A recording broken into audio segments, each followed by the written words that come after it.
In this episode I thought I'd go over my favorite Swedish 7-inch singles and talk a bit about those bands and if and how they influenced us. First off, we have one of the bands we most often get compared to, which makes me proud indeed, and that is Gotham City with their self-titled single from 1982. Here we have the ultimate example of willpower over technical proficiency as demonstrated by the singer Ola Olsson.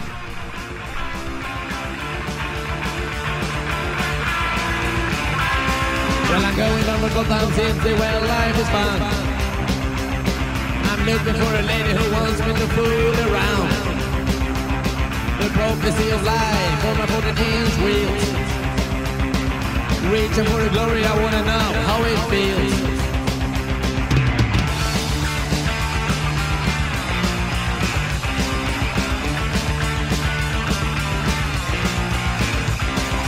Every time I fool around, it will be down in Gotham City.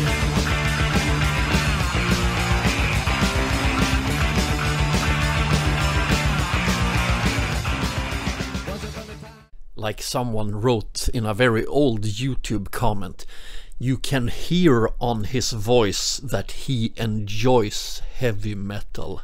Then the music itself, where the songwriting shows the biggest proficiency that has ever been shown. That combination makes for an unforgettable listen.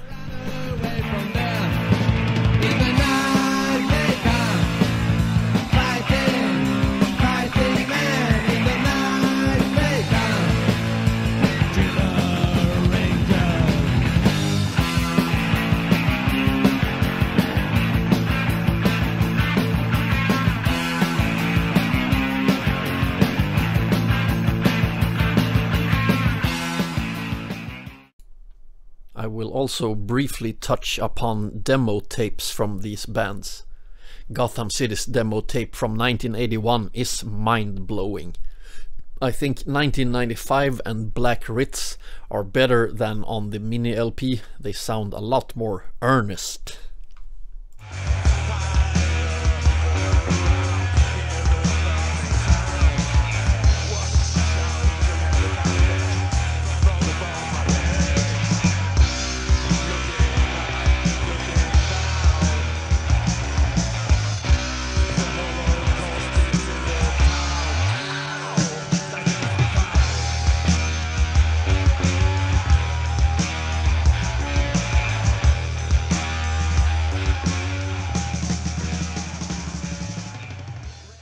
On our first real advertised concert, we played a medley of 1995 and Born to Rock Hard.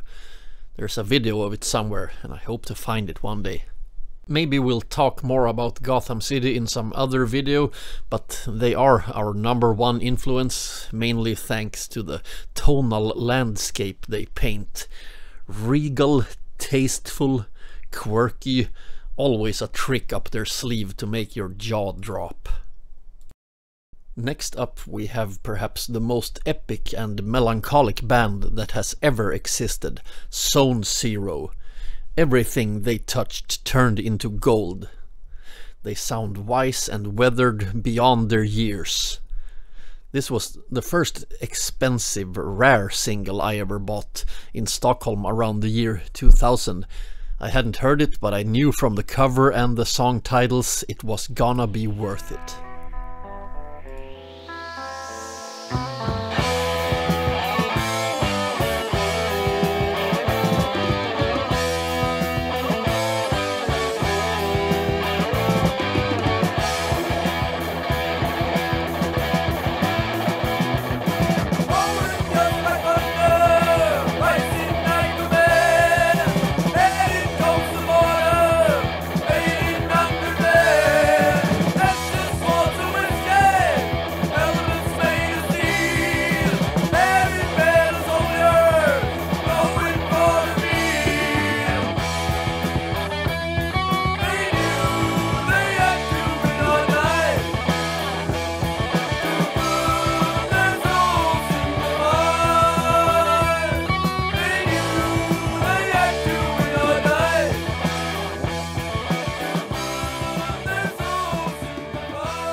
Their style is a bit difficult to take direct inspiration from.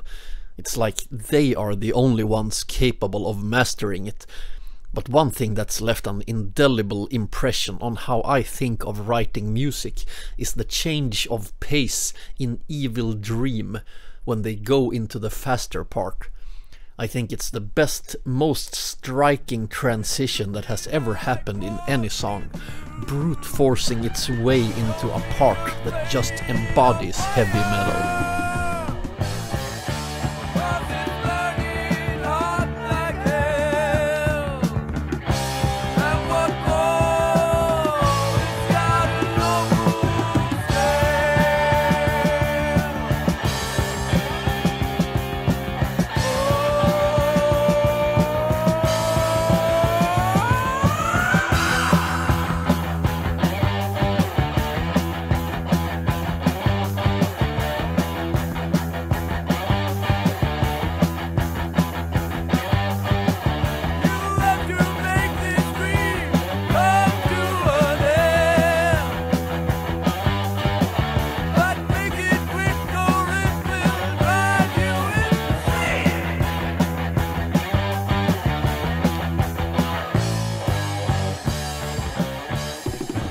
This is an example of less is more in the sound. The thin, simple drums and overall sound make the earnest effort in instrument playing and songwriting stand out even more, unaided by any counterproductive wall of sound. I wish to one day write a transition that can hold a candle to it. Zone Zero are still around, and we've had the pleasure of playing with them a couple of times. They didn't make a single bad song, and they're all epic. If you thought Evil Dream was epic, just listen to this part from Breaker of the Chains from the 1983 rehearsal demo.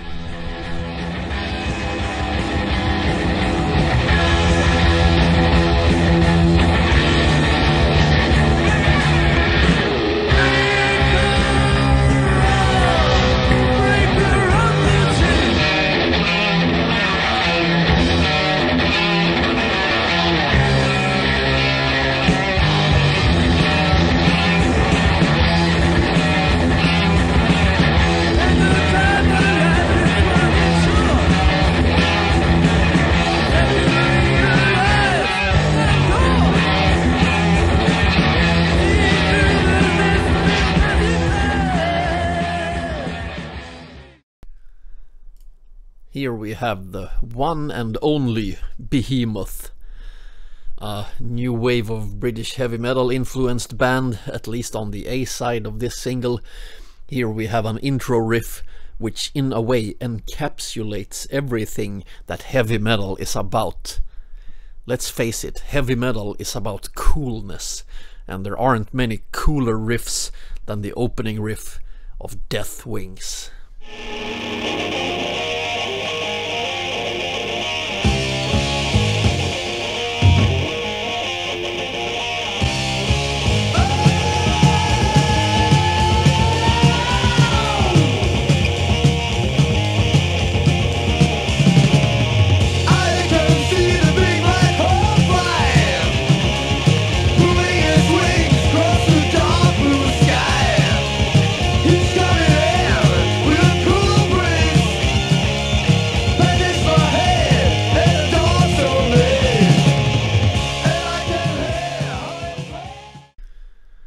The B-side, Vengeance, is good but not fantastic. I would rather switch to their demo tape from 1982, which is one of the best and most obscure sounding demo tapes of all time, almost Italian in its warpedness.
That's it for this time. I will see you in the next video.